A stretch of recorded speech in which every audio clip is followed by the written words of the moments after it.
The start of evening rush hour traffic signaled the winding down of another day at work, exactly like it always did. Just another Wednesday, just another shift. My little pet shop on the corner of First and Robertson, Happy Pav's Pet Place, was about as stereotypical as pet stores came. I'd inherited the business from my mom when she'd grown too old and tired to care for it anymore, and, having grown up surrounded by all things fuzzy, scaly, and feathered, I guess I'd been predestined to become an animal lover. I hadn't the heart to sell the place, outdated as it was. Sure, the paint was chipping in places, and the sign out front was older than I was, but it still had its charms. Mom liked to call it vintage. I definitely got my optimistic brain from her. Her appreciation wasn't misplaced, however. This place still drew in customers, new and old, year after year, and I had such fond memories of helping out behind the counter and feeding, petting, and playing with the various animals throughout my life that I just couldn't consider getting another job. The old cuckoo clock on the wall, another of Mom's old vintage artifacts, cooed and crowed when the hand struck 7 in the evening, and I turned my attention to the door behind the counter. All the new product had been put away, shelves stocked, cages cleaned, and animals fed. At least, all those on the ground floor. Downstairs in the basement was another story entirely. Downstairs was stressful. Taking a deep breath, I rose from my seat and made my way into the back room. My one extra pair of hands for the day had gone home hours ago. Kid fresh out of high school, hard worker, and thankfully quite ignorant of this shop's secret little menagerie. I had the store to myself. The basement door lay concealed behind a large framed poster of giraffe. Not exactly pet store material, but I needed something tall to hide the door, lest my small team of employees get too curious and venture downstairs. It hadn't always been this way, mind you. Mom sure hadn't stored anything down there worth keeping secret. I often wonder what she'd think if she ever found out about my, for lack of a better term, let's call it a hobby. I'd just about reached the halfway point down the stairs when 2 luminous green pinpricks caught my eye, gleaming obviously at the bottom of the staircase. They were upon me in a flash, and I nearly toppled back onto the stairs behind me as a ball of deep darkness tackled me, dark tendrils wrapping around my arms and waist.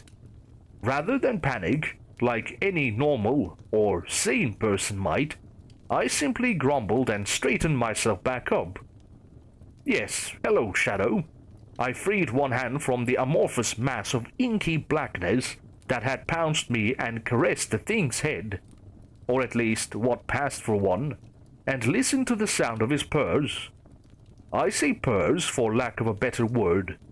It's the sound he makes when he's happy, sure, but it's nothing like a cat's gentle rumbles. Shadow's purrs sound more like distant wailing of disembodied souls and whispers of maddening secrets, mixed with an adorable warbling sound that nothing in this world is capable of making. It's delightful and freaky in equal parts, and I can't say I dislike it. The ball of semi-liquid darkness relaxed its grip enough for me to move my limbs properly, and I continued down the stairs, ready to face the other, less friendly specimens that resided below. I remember Shadow's introduction into my daily life quite distinctly. How I, as a dumb 17-year-old, walking home one night, followed the sound of what could have only been him slipping through a crack between our world and wherever he comes from. As a little aside, apparently, tears in the fabric of reality sound like Velcro ripping crossed with TV static, with a touch of horrible screaming. I remember my rational mind thinking, oh, it's just a cat. for a fraction of a second when I saw his glowing green eyes in the dark of the alleyway, then watched him slither out on a half-dozen shadowy tendrils, making sounds that could probably pass for mewling if they hadn't been so creepy. And yet, I don't remember being scared. Maybe some maternal instinct kicked in. Or, hell, maybe I'm just weird. But against all rationality, I got down on one knee, scooped up the little moveable horror, and brought him home. 5 years later, and he's still at my side, albeit a bit less often than when I'd first found him. Hiding him from Mom was easier than you might think. For one thing, he doesn't seem to eat. Whatever sustains him is either too small to see or doesn't exist in a physical sense. Added to the fact that he can morph his body at will, and at least seems to understand that I want him to stay hidden, and it's not hard to see how I've kept him a secret. He even came to school with me for the latter half of my senior year, just slipped into my backpack and stayed there all day.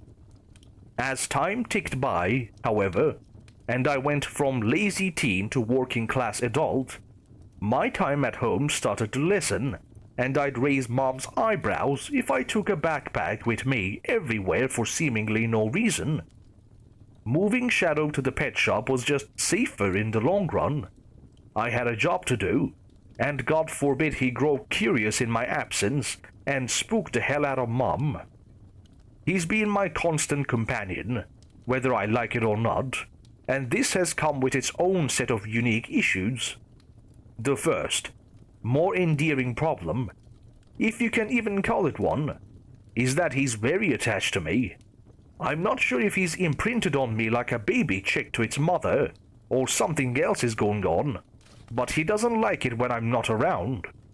He behaves himself, insofar as not tearing up the basement or messing with the other creatures down there, but he gets really clingy, literally and figuratively, whenever I come downstairs. I do bring him home sometimes, but I also bring dates home every now and then, and I'm still figuring out how exactly I'm going to balance that aspect of life with my hobby.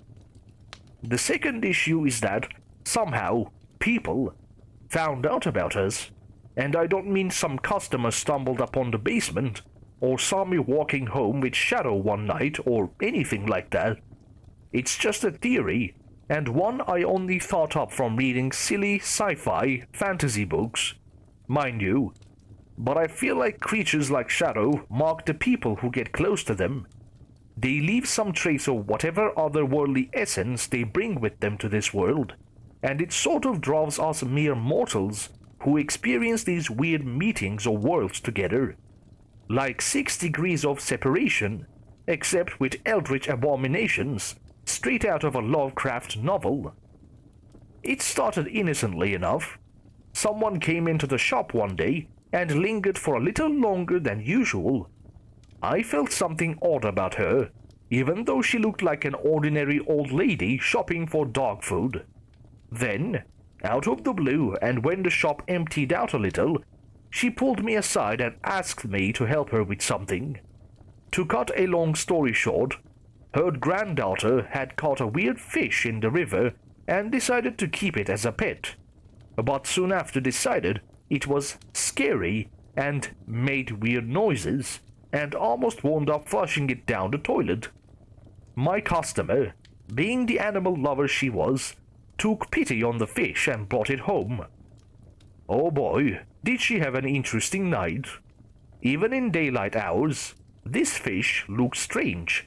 Pearlescent scales that shimmered in such beautiful patterns, and fins that flow out like feather fans.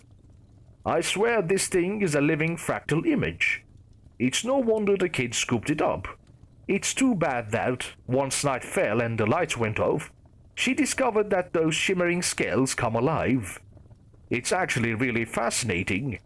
They fan out and elongate, and it almost looks like a bright white lionfish, except this thing's scales are razor sharp when it goes into hunting mode. Worse still, it really does make weird sounds. This damn fish sings, Not like a person would, but the way its scales vibrate produce a really unsettling sound. A bit like if a tuning fork was capable of screaming in agony. This is how the damn thing hunts. Other fish are drawn to the sound, and it slices them apart with those fins and eats the gibs. Needless to say, this woman wanted nothing to do with this freakish fish, and something compelled her to not surrender it to the local wildlife scientists, despite its obviously alien nature. That's how I wound up with my first rescue, which still swims happily in a fish tank in the basement, singing its horrible siren song and eviscerating anything alive that I throw in there. After that, things just got weirder and weirder, until weird just became normal to me. Remember the 6 degrees of a separation thing? It works twice as hard when people start talking. More and more, people started to approach me with weird pets they couldn't handle, or just things they picked up that something told them they shouldn't just report to the government. Dog-like things whose heads split open to reveal rows of curved, jagged teeth. Spider creatures which spun maddening fractal patterns in their webs. Masses of fleshy growths made entirely out of mouths and eyes. I suppose, after a while, I'd built something of a reputation for myself as someone to go to when your exotic bird with golden plumage starts turning everything it touches into precious metals, or that beautiful alien cephalopod you bought off the man who was clearly an incarnation of Neolothertheb, whispers to you every time you draw near its tank. As much as I knew how much trouble these things were, I couldn't bring myself to turn them away. They aren't monsters, in spite of their frightening appearance and the seemingly senseless violence some of them commit. While it's clear that some are intelligent beyond even human standards, I seriously hate going near that damned whisper squid. Some of them are obviously just animals, and they're behaving exactly like animals would outside of their natural environments. And even if some of them are just evil creatures, full of malice and hatred for humanity, I still don't see that as a reason to flush them away. Not sure if you watched the news recently, but humans kinda suck. I sort of hate us too. I just thank my lucky stars that Shadow's so agreeable and, admittedly, adorable. And that I have such a sweet companion to remind me that the universe isn't all blood, gore, and horrible mind-breaking secrets. Sometimes it's amorphous, liquid darkness kittens. Shit, maybe I am weird. The aforementioned void creature finally unwrapped himself from me when we reached the basement proper and rolled along the floor beside me, his form ever shifting, growing new limbs with which to propel himself forward and swallowing up the tendrils that circled around behind him. His bright green eyes, there were 6 of them now, by the way, circled around his body in all directions, excitedly peering around as I approached the bladefish tank. Like I said, Shadow doesn't eat, so he's never expecting treats when I feed the other entities in my care, but he clearly gets something out of it. Maybe he feeds on my primal fear of losing a limb whenever I come down here, or my mind, if that hasn't happened already. The bladefish was already singing its horrible scale song. It didn't seem to matter how dark the basement was. This thing's internal clock knew when night fell, and it wasted no time in beginning its sunset search for food.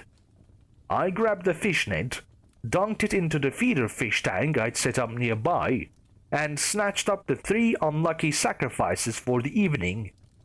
Unceremoniously, I dropped the trio of soon-to-be giblets into the bladefish's tank and watched the show unfold.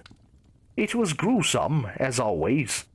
The fish's beady black eyes turned toward the first of its prey, and its powerful fins sent it darting forward in the water. In a matter of seconds, the first fish was cut to pieces as the alien creature swam back and forth, making passes in the water and leaving almost surgical cuts in its victim until it was diced to pieces. That was enough for me. All I was really concerned with was that the thing ate what I gave it. The gory mess was fascinating from a scientific standpoint, but I didn't take any particular pleasure in witnessing it. Besides, I had other friends to feed. Most of the others were easy enough and gave me little trouble. Some of them were a bit more difficult to contain effectively, but I'd gradually worked out solutions. The golden bird can't horrify lead, for instance. Experimenting with that particular problem had made me a bit richer, I'm happy to say. Gold is always worth money, even if it comes in the form of canary cages. The guy at the cash for gold store down the road couldn't stop scratching his head at that. And before you ask why I don't just cash in on this bird's innate money-making ability, it's because the feds would definitely be on my case if I sold any more gilded household items on anything but the black market. And that's the last thing I need. I'll mess with alien fish, bloodthirsty cryptids of any manner, and cosmic horrors, but I won't fuck with the IRS. Thankfully, the bird happily munched on millet and birdseed like any other. Next up was the whisper squid, which had insisted that I refer to it as Santana. Its vocalizations aren't like shadows. They have very clear form, and while most of them are in a language no human tongue could ever hope to reproduce, some of the messages come through with disturbing clarity. It's like having a second inner monologue that you can't control. And if you don't focus your intentions particularly well near this thing's 500-gallon tank, the whispers start to sound like your own thoughts. In a room full of gnashing teeth and razor-sharp fins, Santana was still probably my most dangerous rescue. "Hello, Tabitha." I forced myself to filter the greeting through my conscious mind in a voice distinct from my own. One of the little tricks I managed to work out when dealing with this thing. "Evening, Santana. Still on about the prophecy today? Everything you do brings us closer to the precipice of a new age. The day the sun fails to rise and the oceans surge to usher in our time." "Uh-huh. Vegetarian today? Your thoughts and mine intertwine as well as always." I couldn't honestly decide whether or not I liked Santana. On the one hand, it was by far the most disturbing and manipulative thing I kept in this basement, but on the other, it made me laugh. It knew just how to catch me off guard and make me chuckle. I rolled my eyes and stifled a little giggle as I roughly diced up some watermelon and kale, Santana's favorite non-meat meal. If you could believe such a vomit-inducing combination could be palatable for any sapient creature. My wobbling amorphous companion stayed curled around my legs, 3 big green eyes staring daggers up at Santana's enormous tank. In stark contrast to my own indecision, Shadow's feelings for the squid creature had never been ambitious. I probably should have trusted his intuition, as it turns out. Santana finally emerged from its rocky, hidey hole in the bottom of its tank and fanned its tendrils out in an almost proud manner. And it wouldn't be wrong in doing so. For all its unsettling talk of prophecies and the doom of all land dwellers, Santana could be best described as some kind of sea angel. Its form never seemed to stop shifting color, and its long tentacles extended laterally from its squid-like body, rather than around its mouth, which sat at the top of the body, surrounded by smaller feeding tentacles. One large eye dominated its face, containing 4 smaller pupils surrounding one large, plus-shaped one. All told, Santana was a solid 3 feet tall and nearly 4 wide when it spread its tentacles out in a way that absolutely was meant to look like angel wings. Its color-shifting body filled the basement with a bioluminescent glow. Disturbing, regal, menacing, and beautiful. I will miss these treats when our kingdom rises, Santana's voice echoed in my mind as it delicately collected its meal with its tentacles. And our talks. You have always been interesting. Not interesting enough to not drown humanity in an aquatic apocalypse, though, I teased, moving along to a desk containing some of the smaller cages in my menagerie. I tossed a couple crickets into the dizzying fractal web of a pure silver spider, making sure to avoid staring directly into the center, lest the world start to spin. Shadow extended his head to desk level to watch the spider eat, apparently unaffected by its maddening silken home. You may be dead long before it occurs. How encouraging. I didn't grace Santana with a reply, and probably didn't need to. Intangible things like thoughts and emotions were as plain as color to this alien mystery. Realistically, I likely didn't even have to speak my ideas aloud, and I'd come across just fine to Santana. Not exactly a comforting thought to a species with so many secrets to hide, but to these strange cephalopods, it must have been as natural as breathing. I left the aquatic horror to its snack and continued my routine. I tossed a slab of meat to the open-faced dog, the amoebic mass of flesh and faces. Each face fought for dominance over their meal, in spite of sharing the same body, and cut up a tiny steak for the homunculus in a jar. It didn't move while I was down there, but its food was always gone by morning. I roughly chopped lettuce and carrots for the rabbit that phased in and out of existence, and fresh fruits for the winged serpent.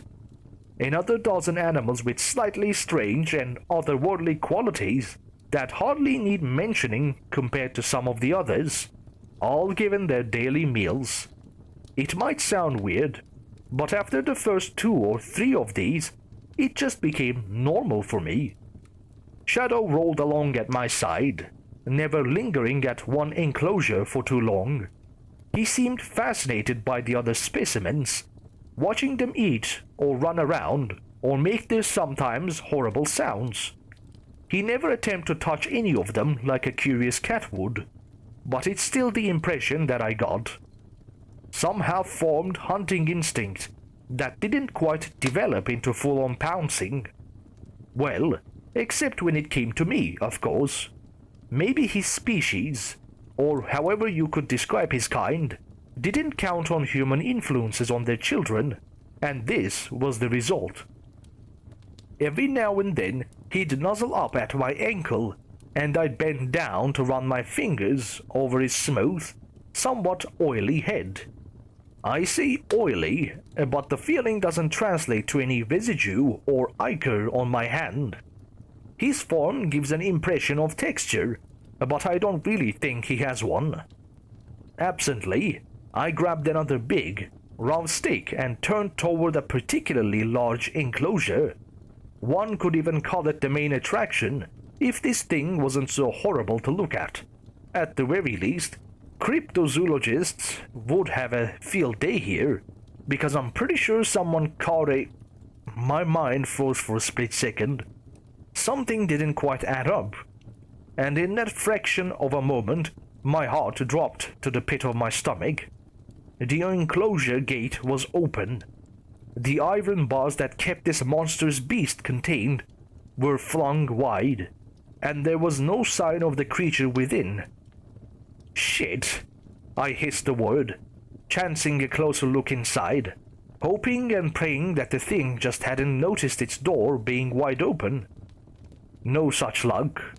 The messy pile of hay it slept on lay empty, and there wasn't exactly a place for it to hide in there. How? How the hell? My mind raced. Of all the things to escape, it had to be that.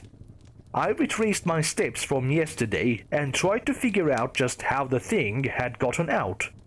I did my rounds, fed all my strange acquisitions. opened the door just enough to reach a very long broom inside to sweep out the mess this particular creature had made the previous night, and locked. Oh God, I never locked the door. I'd been distracted. A pleasant ringing sound, or something to that effect, had drawn me to the other side of the basement.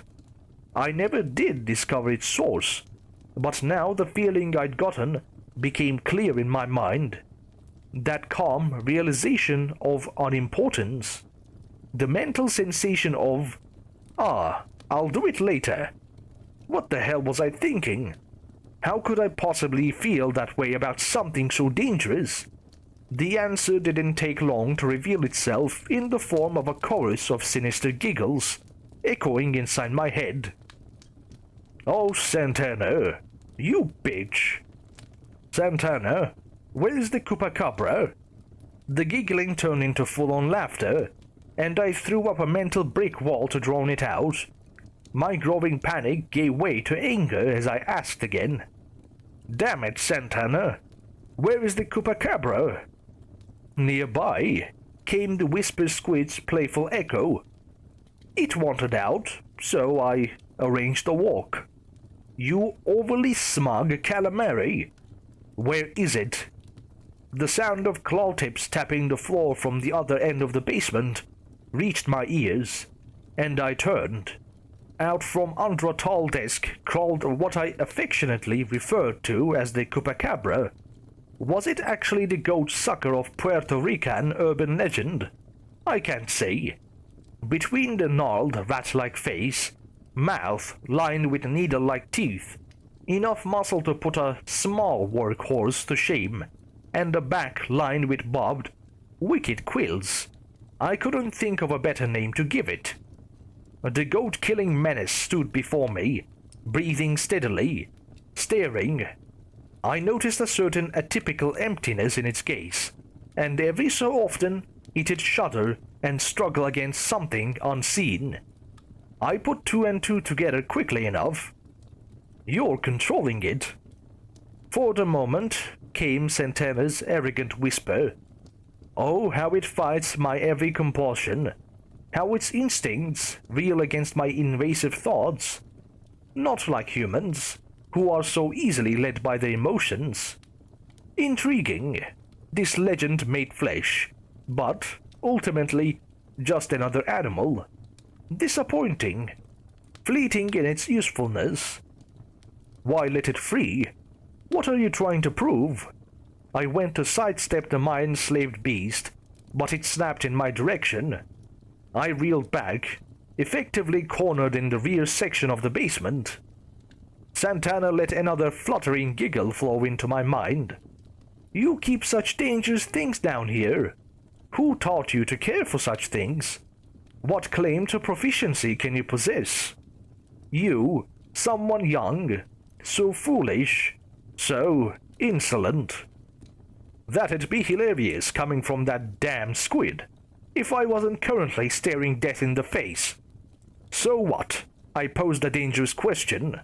Are you trying to show me this thing could kill me if it ever got out? Because I've been keenly aware of that since I received it. I edged closer to a set of drawers near the Chupacabra's cage as I spoke. Pulling one open, I produced a telescopic stun prod and flicked it out to its max length. In a way, Santana replied, its giant eye fixated upon me from its tank across the room. I wish to see if you are truly capable. Of what exactly? Survival, perhaps.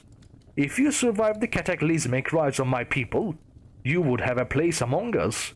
You and few others of your kind. And letting the Chupacabra loose tells you what exactly? I flicked the switch on the prod, sparking it a couple times to test it. The thing did wonders when I had to clean this monster's cage and couldn't distract it with food. God, why did I ever agree to take this to begin with? Santana's tone shifted to a dangerous low. Your resolve. You've told me before that you've conquered your fears, that you feel confident around this collection of yours. Now, I want you to prove it. Unbelievable.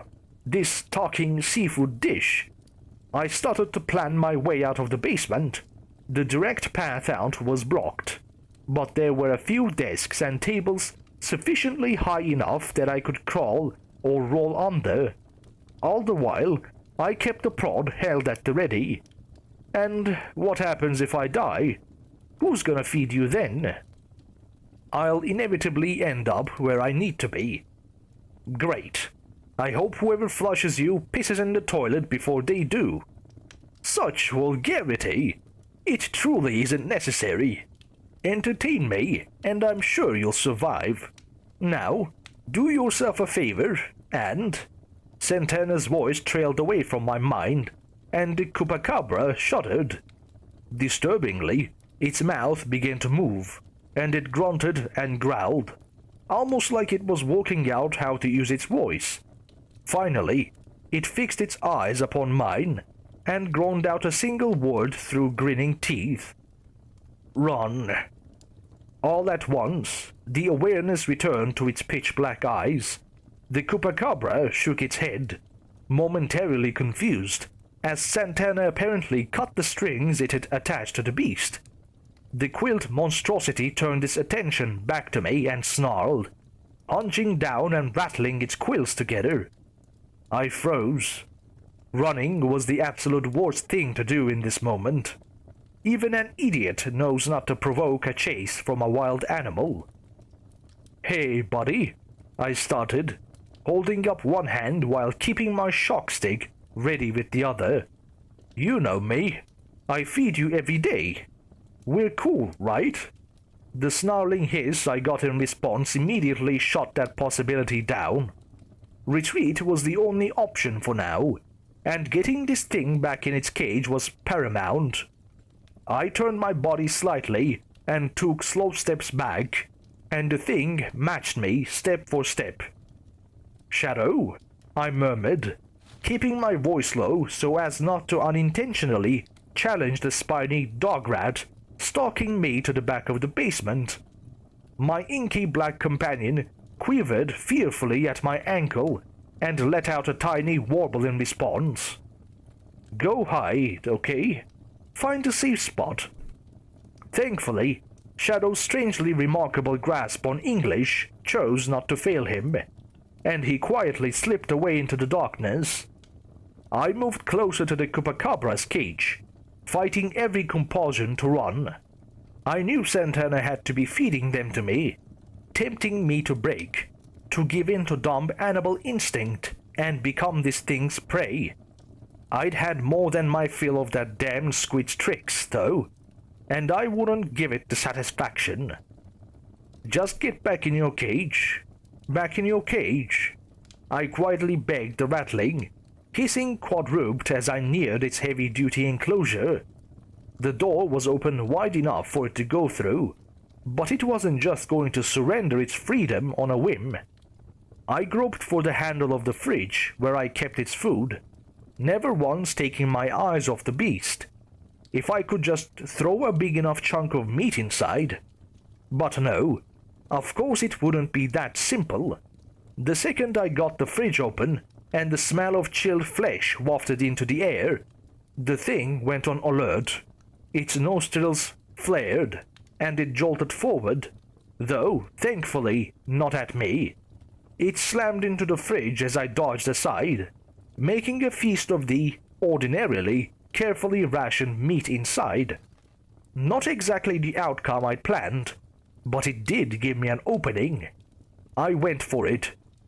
Scrambling toward the front of the basement, I called Shadow to my side and made for the stairs. My shadow blob companion rolled at my ankles, warbling in panicked tones and casting his green eyes backward. A sudden sharp shriek of terror told me before I looked back to see it myself. The Chupacabra had chosen fresh meat over the cold ribs it had stumbled onto. The sound of its claws raking at the stone floor reached my ears, growing louder in the few eternal seconds my flight to the stairwell took. Run. Run, girl. It's going to get you. Shut the fuck up, Santana. I scrambled up each step, practically climbing them on all fours. I must have looked like a scared gazelle to the damn squid, if it even knew what a gazelle was. A sharp pain in my calf sent me sprawling, and I brought the stun stick around, sparks blazing and deafening in the narrow stairwell. I shoved it in the Chupacabra's face before it managed to take a bigger bite out of my leg, and its angry howls soon drowned out the prod's menacing crackling. Up I went, slower now but driven by adrenaline, the pain muted in the face of my imminent demise. Shadow cleared the threshold, and I made it up a half-second later, slamming the door behind me. It latched just as the Chupacabra slammed its full weight into the sturdy wood, the impact shaking the entire store. I breathed for the first time in what felt like forever, but I knew I had precious few moments before that door came down. I sprinted to the counter, opened the lowest drawer, and grabbed my dad's old revolver. No one would ever rob a pet store, he'd said, but you know, in case they do. If only it had been as simple as robbery. Tabitha, the voice of an older woman, caught my attention. In my panicked haze, I'd failed to spot one of my regular customers, standing just a few feet away. Mrs. Williams, I stared, dumbfounded. I'd forgotten to lock the damn door. Are you all right? Sorry, I knew it was after hours, but I saw the door was open, and I figured you were still here. Just needed to grab some dog food.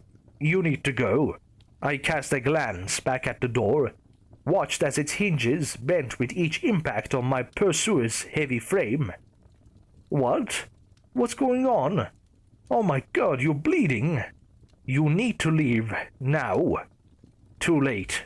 One last smash and the door exploded into splinters, rent in half by the Chupacabra's claws.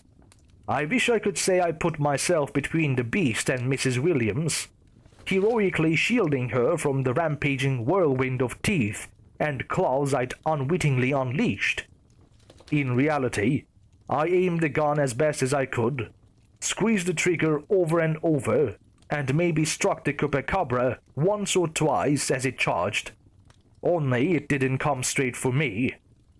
Poor Mrs. Williams, for all it's worth, probably died swiftly. The only mercy I could imagine for how this monstrous animal came down upon her.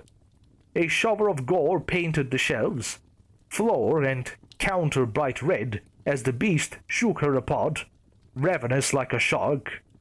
In mere seconds it lost interest, turned its blood-drunk gaze upon me, and lunged. I fired again, but the gun clicked.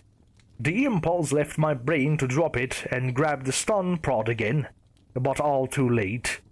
I felt the world spin as I was pounced to the floor, my arms flailing, fists connecting with the beast's head, as if my weak flesh was any defense against this apex predator's gnashing teeth.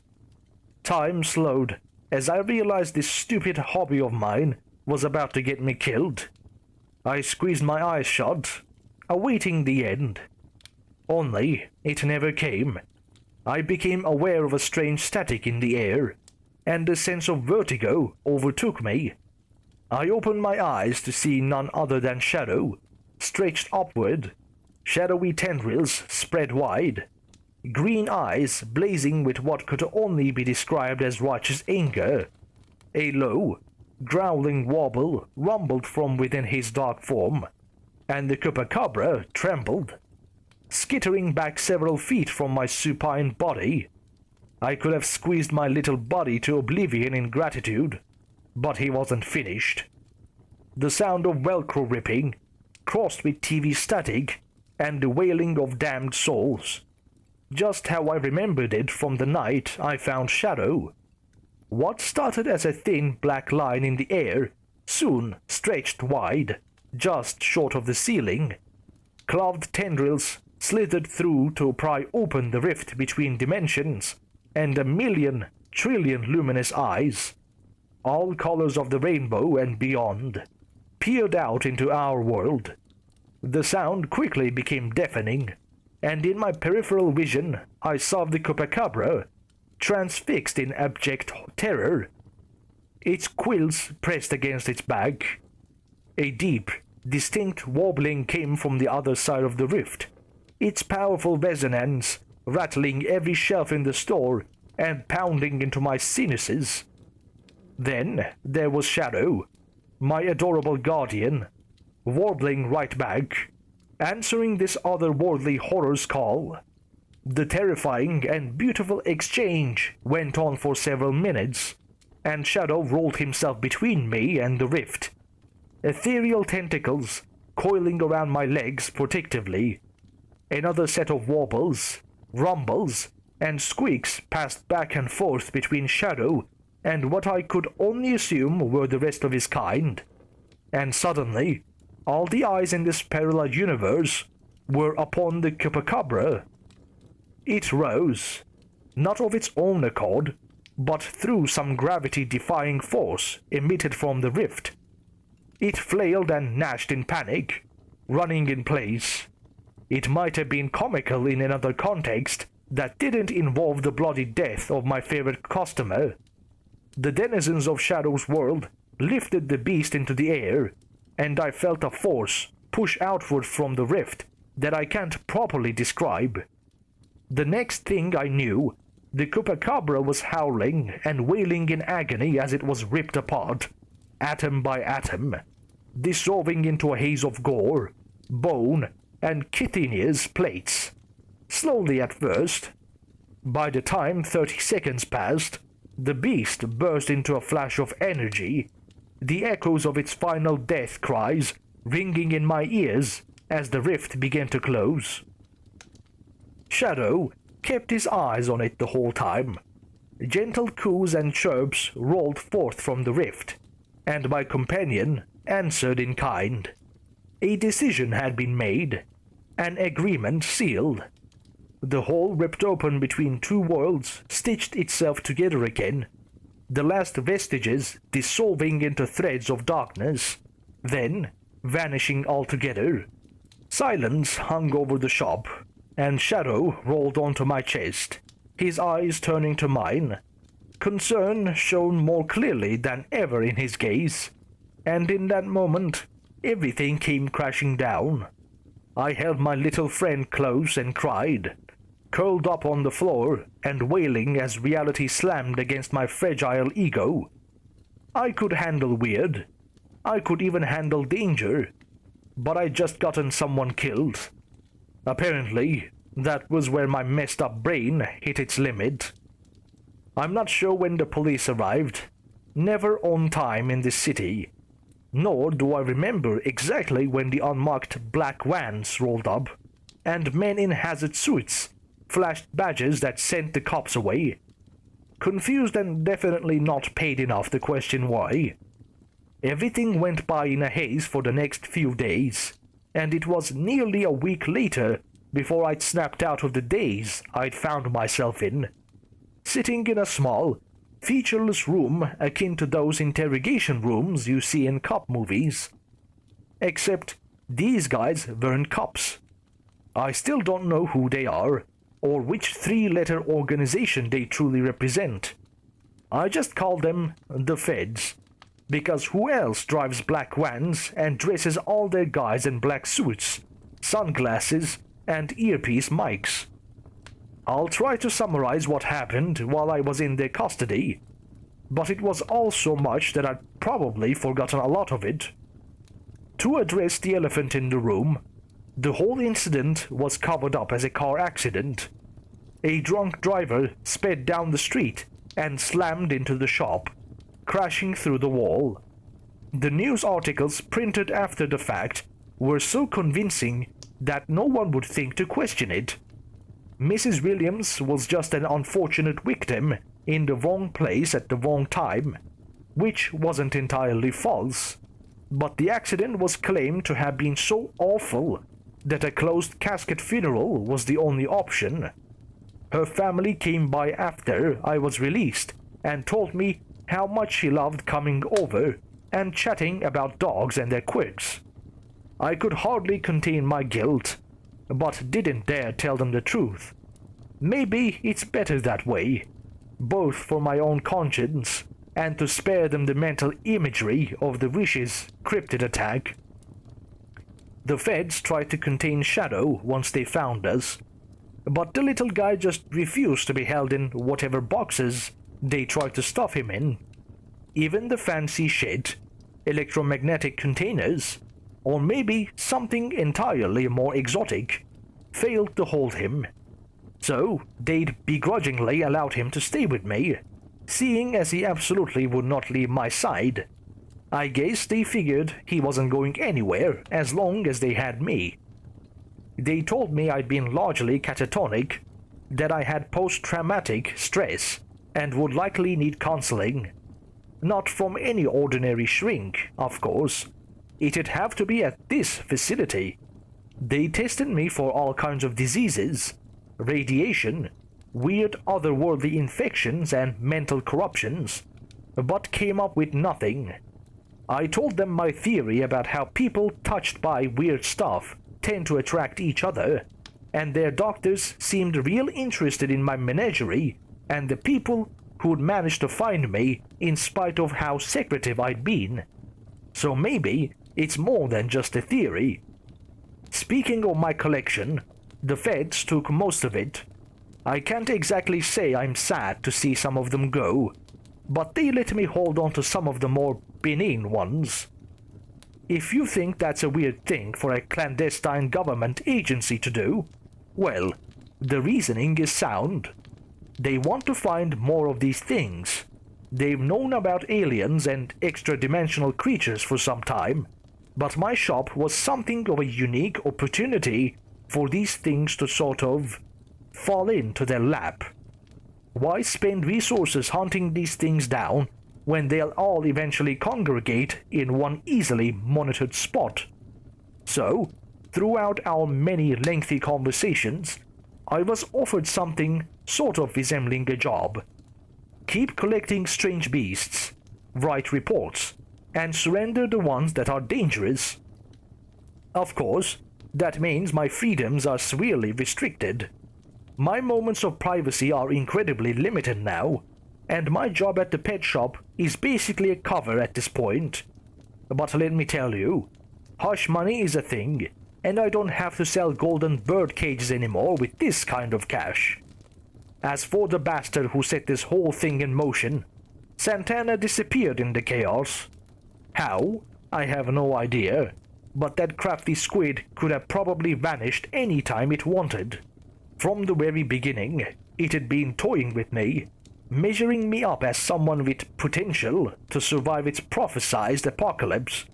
Even now I have no idea if there's any truth to its words, but I guess I'm worthy now, since I survived its test.